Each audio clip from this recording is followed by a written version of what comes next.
اس نے ہر طرف آدمی روانہ کیے لیکن کوئی پتہ نہ چلا۔ آخر اس نے ایک بوڑھی جادوگرنی کو بلایا اور کہا کہ تم احمد کی جائے رہائش معلوم کرو۔ جادوگرنی وہاں وعدہ کر کے چلی گئی۔ جب احمد کے آنے کا وقت آیا تو منتظر رہی۔ احمد حسب دستور آ کر باپ سے ملا تو پہلے تو بادشاہ نے خود ہی باتوں میں اس کا پتہ کرنا چاہا، لیکن احمد نے نہ بتایا۔ جب احمد رخصت ہو کر چلا تو وہ جادوگرنی چھپ چھپ کر پیچھے ہو لی۔ احمد جنگل میں آ کر دروازے میں داخل ہوا۔ جب جادوگرنی نے دیکھا تو احمد غائب تھا۔ وہ پریشان ہوئی، بات ہی ایسی تھی کہ دروازہ بغیر پری بانوں کی مرضی کے کسی کو نظر آنا ممکن نہ تھا۔ وہ جادوگرنی بڑی چالاک تھی۔ اس نے دوسرے مہینے کا انتظار کیا اور جب احمد نکلا تو آپ بیمار بن کر راستے میں پڑ گئی۔ احمد نے اس کا حال سنا تو بڑھیا کو اپنے ساتھ لا کر پری بانوں کے سپرد کیا۔ اس کی خبر گیری کرنا اور خود پاس چلا گیا۔ پری بانوں نے بڑھیا کو دیکھ کر پہچان لیا، لیکن احمد کی محبت کی وجہ سے خاموش رہی۔ اس کی اچھی طرح تواضع کی۔ 2 روز بعد وہ مصنوعی مریضہ تندرست ہو کر جانے لگی تو پری بانوں نے کنیزوں کے ساتھ دروازے سے باہر بھیج دیا۔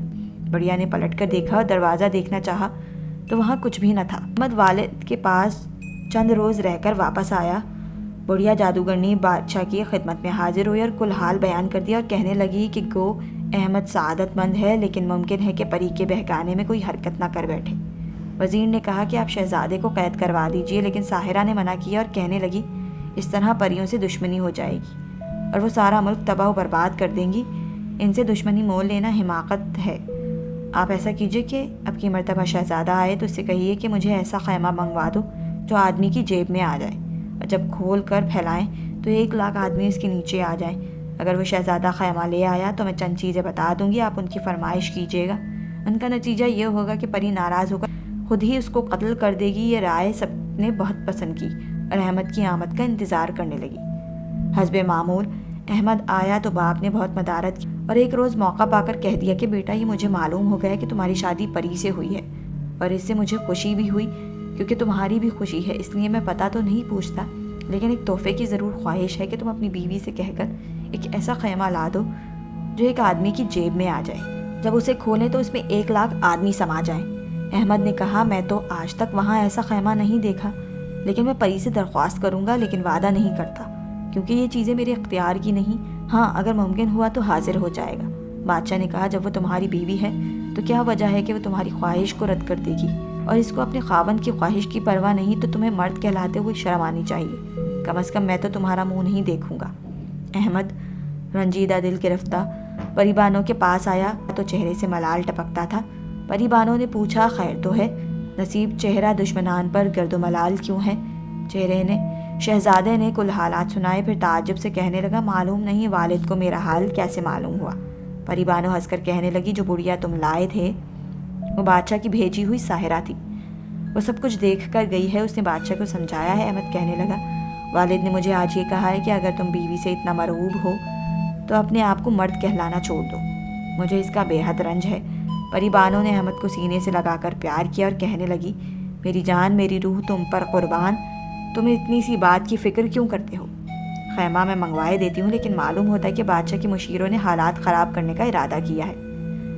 تم دیکھو گے کہ ان کی فرمائشیں بڑھتی جائیں گی اور انجام میں وہ خود برباد ہو جائیں گی۔ میں جانتی ہوں کہ سب کچھ تم کو نقصان پہنچانے کے لیے کیا جا رہا ہے، لیکن پری بانوں کی زندگی میں اس کی جان روح احمد کو کوئی بڑی آنکھ سے دیکھ بھی نہیں سکتا تھا۔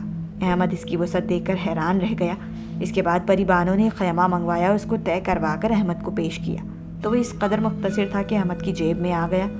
مہینہ بھر تک احمد پری بانوں کے ساتھ رہا اور جب مہینہ ختم ہوا تو خیمہ لے کر باپ کی خدمت میں حاضر ہوا۔ اچھا خیمہ دیکھ کر بہت خوش ہوا، لیکن خیمہ تو آ گیا۔ بڑھیا بولی کہ یہ فرمائش کیجیے کہ شیروں کے چشمے کا پانی لائیے۔ چنانچہ جب بادشاہ اور احمد کھانا کھانے بیٹھے تو بادشاہ نے خیمہ کی تعریف و توصیف کے بعد کہا کہ بیٹا اپنی بیوی پری سے کہہ کر شیروں کے چشمے کا پانی منگوا دو، اس کی یہ خاصیت ہے کہ جس بیمار کو پلایا جائے گا وہ تندرست و توانا ہو جائے گا۔ ایسی نایاب چیز کا ہونا بڑی مسرت کی بات ہے اور میں چاہتا ہوں کہ قریب و جوار کے بادشاہ میری حکومت کی تعریف کریں۔ احمد نے کہا میں وعدہ نہیں کرتا، لیکن آپ کی فرمائش اس تک پہنچا دوں گا۔ پھر وہ باپ سے رخصت ہو کر پری بانو کے پاس آیا اور باپ نے جو کچھ کہا تھا اس کو بتا دیا۔ پری بانو بہت دیر تک احمد کو پیار کرتی رہی اور کہ وہ بدنصیب ساحرہ بادشاہ کو بہکاتی ہے اور ایسی ایسی چیزوں کی فرمائش کرواتی ہے جن کی فرمائش سے پری تمہیں قتل کر دے، لیکن کیا معلوم ہے انہیں کہ پری بانو اپنے پیارے احمد کو کتنا چاہتی ہے اور ساری فرمائشیں پوری کر کے انجام کار انہی کے سر پر تباہی لائے گی۔ اس کے بعد اس نے شہزادی سے کہا کہ میں تمہیں ایک گیند دوں گی اور 4 گوشت کے بڑے بڑے ٹکڑے دروازے سے باہر نکل کر گیند کو زمین پر ڈال دو اور اس کے پیچھے چلے جانا، وہ تمہیں شیروں کے چشمے لے جائے گی۔ وہاں 4 شیر ہیں، 2 پہرے پر جاگ رہے ہوتے ہیں اور 2 سو رہے ہوتے ہیں۔ تمہیں دیکھ کر سوتے شیر بھی بیدار ہو جائیں گے۔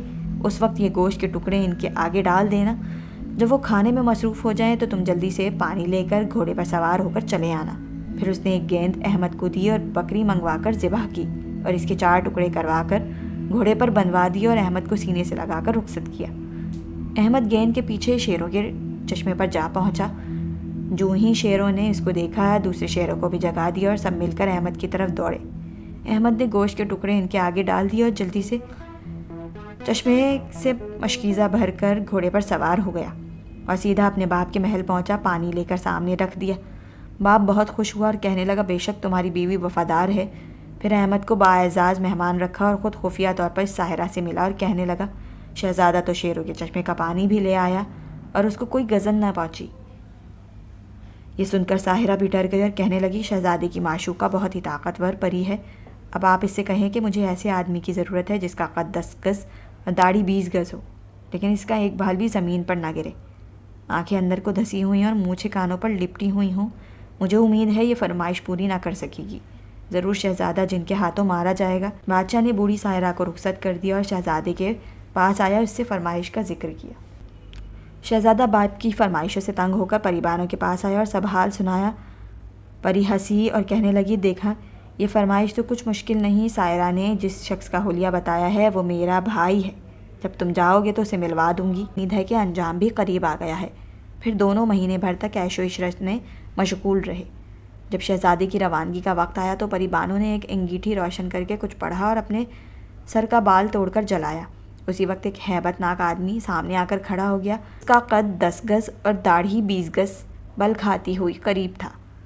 شہزادہ غش کھا جائے، لیکن اس نے بڑے ضبط سے اپنے اوپر قابو حاصل کیا اور اٹھ کر آنے والے ایک شخص کو سلام کیا۔ بانو نے اس سے کہا کہ بھائی شیرو بیٹھو۔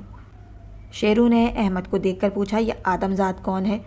پری بانو نے شرما کر جواب دیا میرا شوہر ہے، جس وقت میں نے شادی کی تھی آپ کو حکاف گئے ہوئے تھے اس لیے ملا نہ سکی۔ شیرو نے احمد کو بہت پیار کیا، پھر پری بانو سے پوچھا کہ اس وقت مجھے کیوں بلایا ہے؟ پری بانو نے شروع سے آخر تک کا قصہ بیان کیا اور کہا کہ ایک وزیر کے یہ سب فریب ہیں اور ایک ساحرہ یہ سب فرمائشیں کروا رہی ہے۔ شیرو اٹھ کر کھڑا ہو گیا اور احمد سے کہنے لگا عزیز بھائی آؤ میں تمہارے ساتھ چلوں۔ احمد اس کے ساتھ محل سے باہر آیا اور دونوں اس بادشاہ کے محل کی طرف روانہ ہو گئے۔